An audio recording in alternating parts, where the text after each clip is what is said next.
हर खबर पर होगी आपकी पकड़। डाउनलोड कीजिए एबीपी लाइव ऐप।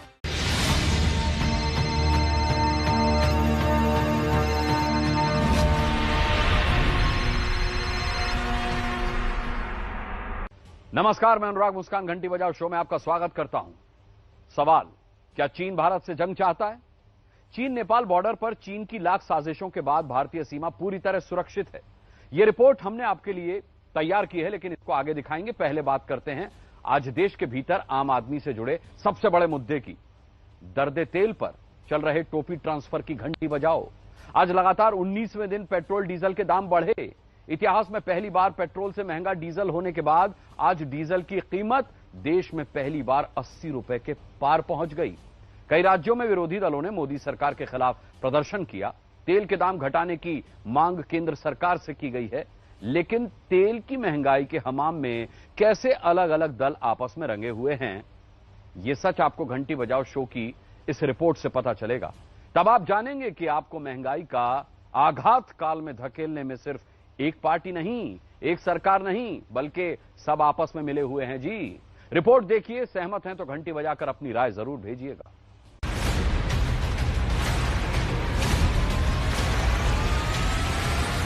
प्रदर्शन करने के लिए एफडीआई।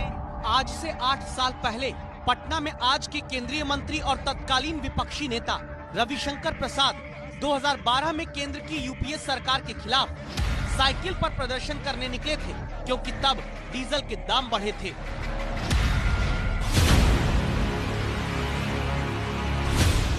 तो जनता की पीड़ा को आज इसके माध्यम से उजागर करने की कोशिश कर रहे हैं। आप डीजल बढ़ा रहे हैं, बस का यात्रा बढ़ेगा, मतलब सब्जी अनाज सबका जो आवागमन है वो महंगाई बढ़ेगी। तो ये एक परेशानी है और ये सरकार सुनती नहीं है। डीजल की कीमत देश में पहली बार अब 80 रुपए के पार पहुंच गई।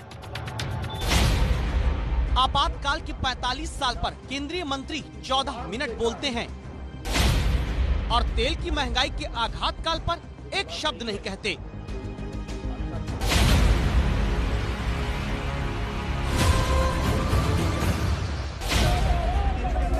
कांग्रेस के सांसद दिग्विजय सिंह भोपाल में साइकिल पर बैठकर प्रदर्शन करते हैं। कोरोना काल में इसी आंदोलन के कारण दिग्विजय सिंह पर सोशल डिस्टेंसिंग फॉलो न करने की एफआईआर दर्ज हो गई, लेकिन वो बिना डरे मध्य प्रदेश की शिवराज सरकार, केंद्र की मोदी सरकार को तेल की महंगाई पर घेरते हैं। अगर आप ईमानदार हैं, जब पेट्रोल 50 रुपए लीटर हो गया था तो शिवराज सिंह ने मुख्यमंत्री होते हुए केंद्र सरकार के खिलाफ साइकिल पर वो गए थे मंत्रालय। जब 50 रुपए लीटर हुआ, आज 80 रुपए लीटर हो गया पेट्रोल, तो उन्हें याद दिलाने आए हैं कि अगर आप ईमानदार हैं जनता के प्रति तो चलिए हमारे साथ मंत्रालय साइकिल हमारे साथ चलने तैयार हैं। इन्हीं दिग्विजय सिंह की पार्टी के कार्यकर्ता तेल की रिकॉर्ड तोड़ महंगाई के खिलाफ वाराणसी में बैलगाड़ी से सफारी और लाल रंग की कार को खींचकर मोदी सरकार को घेरते हैं।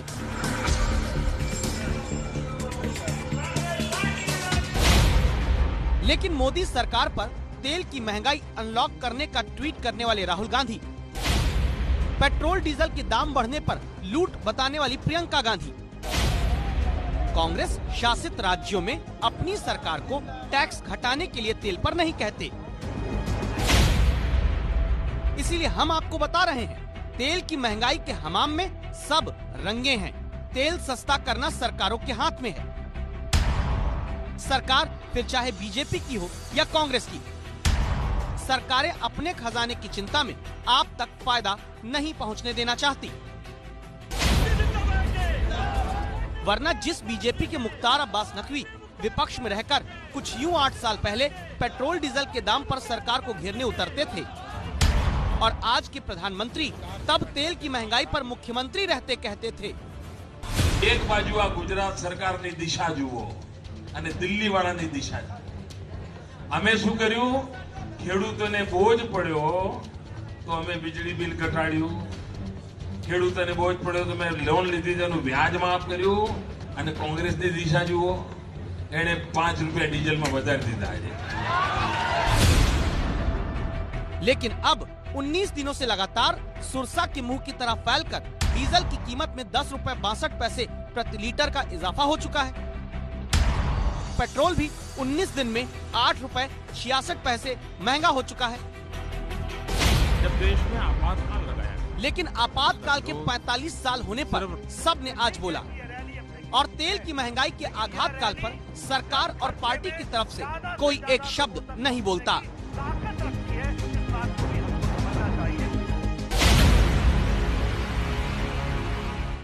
यानी बीजेपी जब विपक्ष में रहती है तो तेल की महंगाई पर बोलती है, सरकार बनने पर नहीं। कांग्रेस तेल के दाम बढ़ने पर केंद्र से कहती तो है दाम घटाओ, लेकिन अपनी राज्य सरकारों से कुछ नहीं कहती। जनता के दर्दे तेल पर इसी को टोपी ट्रांसफर पॉलिटिक्स कहते हैं।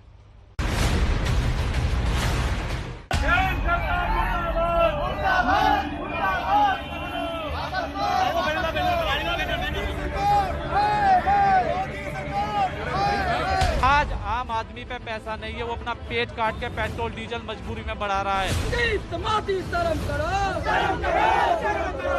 हम लोग जानते हैं कि पेट्रोल का दाम बढ़ेगा और हम लोग को ऐसे ही करके चलना पड़ेगा। डेली कभी पेट्रोल बढ़ रहा है, कभी डीजल बढ़ रहा है। तो बहुत बढ़ रहा है, डेली बढ़ रहा है, 1 2 रुपए बढ़ रहा है। पेट्रोलियम पदार्थों में मूल्य वृद्धि वापस लो। पर सबने मुंह में दही जमा रखा है। पब्लिक की जेब कट रही और यहाँ देखिए सियासत का केक कट रहा है। मध्य प्रदेश के इंदौर में कांग्रेस पार्टी के नेता पेट्रोल पंप के बाहर पेट्रोलियम मंत्री धर्मेंद्र प्रधान की फोटो लगाकर तंज कसते हुए केक काट रहे हैं कि भाई देश में पहली बार डीजल 80 रुपए के पार हुआ। पर सबने मुंह में दही जमा रखा है। नेताओं ने दही जमा लिया और महंगाई के रायते पर राजनीति का भुना पिसा धनिया स्वादानुसार डाला जा रहा है। चंडीगढ़ में कांग्रेस कार्यकर्ता ऑल्टो को रस्सी से खींचकर मोदी सरकार को तेल की महंगाई याद दिलाते हैं।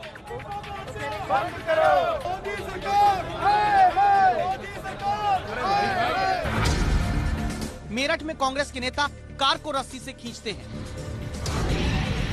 गाजियाबाद में कांग्रेस के नेता सफारी को रस्सी से खींचकर प्रदर्शन करते दिखे।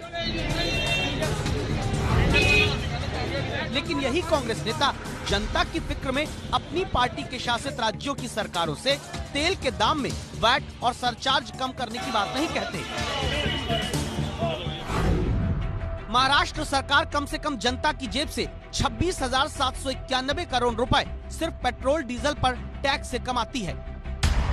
राजस्थान की सरकार के खजाने में 2019-20 में जनता ने 13,319 करोड़ रुपए सिर्फ तेल पर टैक्स देकर भरे हैं।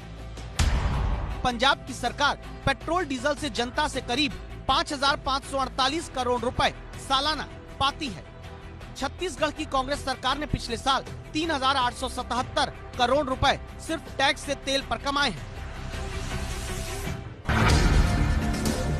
अब राज्य सरकारें चाहे कांग्रेस की हो या बीजेपी या दूसरे दल की, वो खुद वैट और सरचार्ज तेल पर घटाकर क्यों नहीं जनता को राहत देती हैं, ये आप जान लीजिए। कई राज्य सरकारें 30% लेती हैं, कोई 27% टैक्स लेती हैं, कोई 35% लेती हैं, कोई 37% लेती हैं, और जो उससे भी यह है कि वो एड वैलोरम लेती हैं, मतलब जो तेल की जो कीमत है उस पर केंद्र सरकार ने जो टैक्स लगाया, एक्साइज लगाया, उसके ऊपर वो अपना टैक्स लगाती हैं। ये नहीं कि एक्साइज को हटा करके टैक्स लगाती हैं, उसके ऊपर ले आती हैं। लिहाजा उनका जो टैक्स होता है, जो कलेक्शन होता है, वो काफी भारी भरकम होता है। और सरकारों के खजाना भरने की इसी लालच का खामियाजा तेल की महंगाई के तौर पर आम आदमी उठाता है। हमें आत्मनिर्भर बनाने के लिए कहा गया है।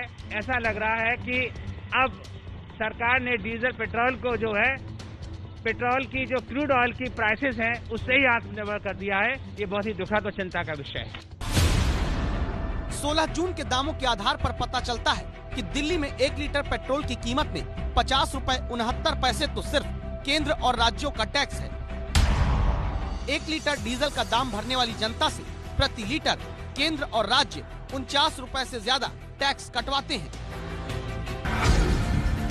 इसीलिए दिल्ली में भी 45 लाख की ऑडी को बैलगाड़ी से खींचकर एक रेजिडेंट वेलफेयर एसोसिएशन के नेता प्रदर्शन करने लगे। और पटना में तेजस्वी तेज प्रताप मोदी सरकार को घेरते हुए साइकिल पर निकल पड़े। 2019-20 के आंकड़े बताते हैं कि तेल पर एक्साइज ड्यूटी से 2,23,000 करोड़ रुपए जनता की जेब से केंद्र सरकार के खजाने में गए। यानी प्रतिदिन तेल पर टैक्स से केंद्र सरकार के खजाने में 611 करोड़ रुपए और प्रति घंटे एक्साइज ड्यूटी से केंद्र ने 24 करोड़ रुपए कमाए। यही कमाई अब केंद्र सरकार ने भी तेल पर नहीं रोकी तो रोज इतिहास बनाएंगे पेट्रोल डीजल और आपके घर का गणित बिगड़ेगा, जेब का भूगोल बदल जाएगा।